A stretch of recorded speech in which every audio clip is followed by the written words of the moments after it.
The movie opens in the turbulent year of 1944, amidst the deafening chaos of World War II, with the relentless sound of gunfire reverberating across the vast Pacific Ocean.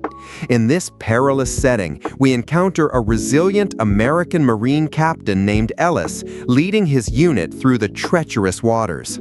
His group had been viciously ambushed by Japanese soldiers during a critical mission, leaving devastation in its wake. Amid the chaos, Ellis manages a narrow escape, finding himself adrift on a small rubber raft, alone on the boundless sea for days, with only the horizon as his guide. Weakened by hunger and exhaustion, yet driven by an unyielding will to survive, he scans the endless waves until his weary eyes catch sight of a distant island, a faint promise of salvation. With renewed determination, he paddles toward the shore, his arms aching from the effort, until he finally reaches the sandy beach. Securing the raft among the rocks, he steps onto the island, his heart pounding with hope as he searches for any sign of help.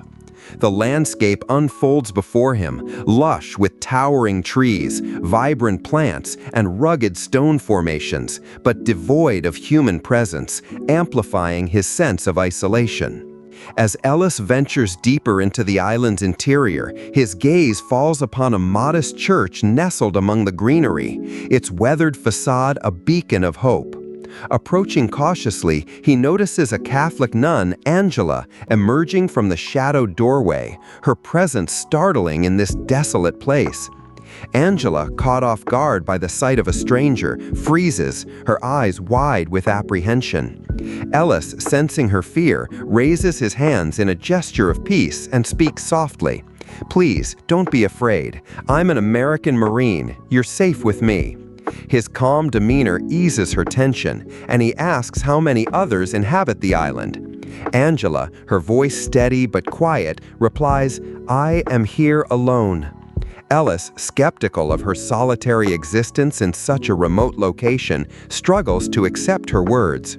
With a gentle gesture, Angela invites him to her simple shelter, a small, makeshift dwelling crafted from natural materials. There, she offers him food, a humble meal of fruits and roots, which he gratefully accepts, his body craving nourishment after days adrift. Curious about her solitude, Ellis inquires further. Angela explains her harrowing journey. She had come to the island with a priest on a mission to rescue elderly priests from advancing Japanese forces. Tragically, by the time they arrived, the enemy had already captured the priests, leaving them stranded. The war's chaos forced them to hide, but the priests succumbed to illness, leaving Angela alone. Her people, believing she had been taken by the Japanese, sent no rescue, abandoning her to this isolated existence. Ellis, moved by her story, shares his own. His unit was decimated in a surprise attack, and he barely escaped with his life, drifting aimlessly until fate brought him to this island. After a brief rest, Ellis awakens to find Angela kneeling in the dim light of her shelter, lighting candles with reverence and whispering prayers for divine guidance. Her faith a quiet strength in the face of uncertainty. Together, they set out to gather sustenance, their survival dependent on the island's resources. Ellis, with the agility of a seasoned soldier, climbs tall coconut trees, shaking down ripe fruits and passing them to Angela, who waits below, her hands steady as she collects their bounty. Recognizing the need for protein to regain his strength, Ellis spots a turtle gliding through the ocean shallows. With a rope and a piece of driftwood, he prepares the raft, and Angela, determined to assist, joins him. They paddle toward the turtle, the sea's gentle waves lapping against their frail vessel. Capturing the creature proves challenging. The turtle's agility outpaces Ellis's efforts, and in a moment of miscalculation, he tumbles into the water, the cold sea engulfing him. Angela, quick to act, helps him regain his footing on the raft, and together they manage to secure the turtle. Their teamwork a testament to their growing trust. Back on the island, Ellis skillfully prepares and cooks the turtle, its savory aroma filling the air. As they eat, he remarks with newfound optimism, "This island provides everything we need. Even if rescue never comes, we can endure."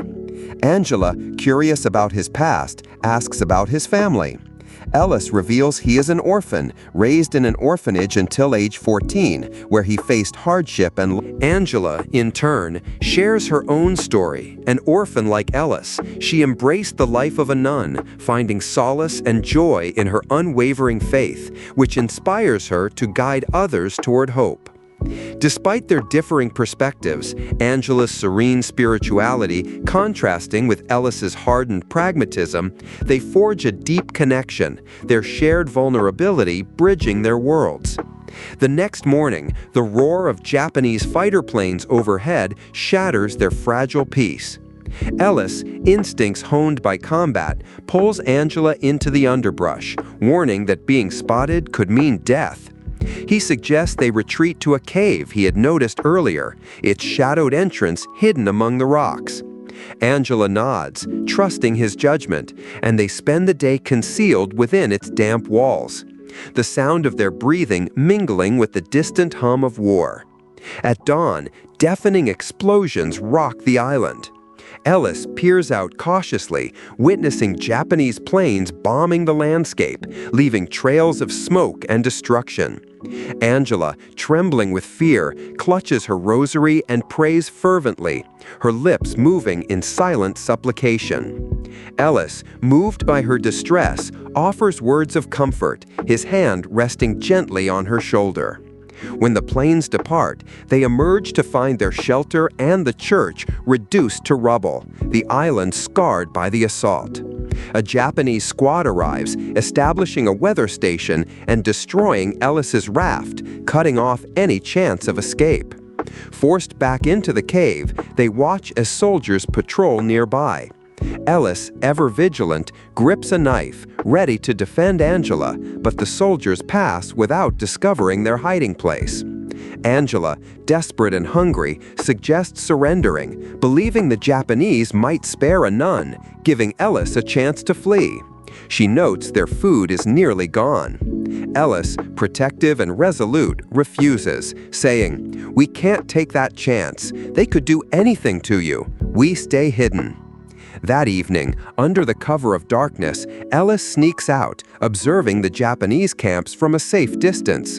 Avoiding their patrols, he wades into the shallows to fish, his movements deliberate to avoid detection. A soldier spots him, and Ellis, thinking quickly, floats motionless, feigning death until the soldier moves on. He catches several fish and returns to the cave, where he and Angela share the meager meal.